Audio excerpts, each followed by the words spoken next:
草原住咗好多唔同嘅動物，其中有一隻小鹿，佢非常善良，非常溫順，就係細膽咗少少。有一次，小鹿叉錯腳跌咗落河，雖然最後河馬先生救返佢，但從此以後佢都唔敢再行近河邊。佢話好驚啊！又有一次，小鹿喺大樹下面避雨，點知雨越落越大，仲行雷閃電，嚇到佢嘅心卜卜跳。從此以後，即使只係毛毛細雨，佢都唔肯離開屋企。佢話好驚啊！仲有一次，小鹿同朋友仔玩捉埋藏，突然聽到砰一聲，嚇到即刻匿咗喺草叢入面。原來只係象 BB 唔小心跣咗喺地，但小鹿已經嚇到騰騰震，大叫驚驚。從此以後，動物朋友就幫佢改咗個花名，叫做驚驚。有一日，驚驚同朋友仔玩捉埋藏，佢跑得快，諗住跑遠啲，等大家揾佢唔到。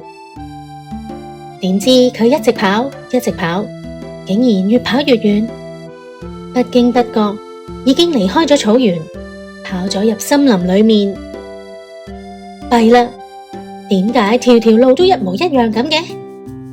樹木生得又高又密，驚驚覺得自己好似走咗入迷宮一樣，佢好驚返唔出去啊！天色越來越暗，驚驚開始喊。到個天黑到乜嘢都睇唔到嘅時候，佢喊得更加大聲。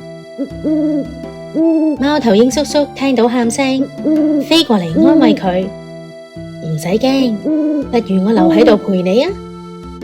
可惜驚驚依然好驚。白兔妹妹聽到喊聲，跑過嚟安慰佢：唔使驚，你睇下天空幾多星星，幾靚，不如我同你一齊數星星啊！可惜驚驚依然好驚。松鼠哥哥聽到喊聲，喺樹上面跳落嚟安慰佢：唔使驚，不如我哋手拖手，一齊深呼吸啊！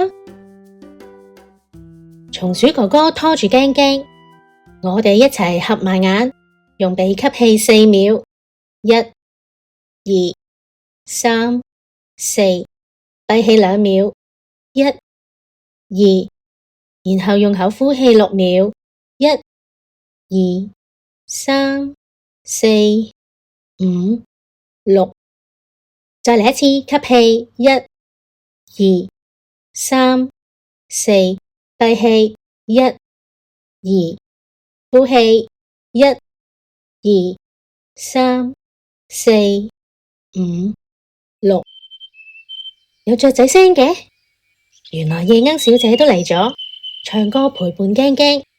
最後一次吸氣1、2、3、4，閉氣1、2，呼氣1、2、3、4、5、6，有蟲聲嘅。驚驚張開眼睛，原來一群螢火蟲飛咗過嚟，佢哋嘅尾巴好似一盞盞小夜燈，點亮咗漆黑嘅樹林。驚驚呢個時候先睇見，原來有咁多動物陪伴緊自己，佢覺得好安心啦。螢火蟲細細聲講：跟住我哋嘅光行啊，我哋會帶你走出森林㗎。貓頭鷹叔叔、白兔妹妹、松鼠哥哥、夜鶯小姐都一齊話：我哋都會陪住你一齊行㗎。大家都好有愛啊！驚驚唔再驚啦，佢哋大家手拖手，慢慢行，終於行出森林，仲見返一直喺外面揾佢嘅朋友仔添。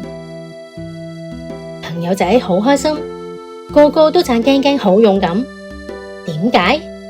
因為勇敢唔係無所畏懼，而係好似驚驚咁，即使帶住恐懼，仍然會繼續前行，努力尋找出口。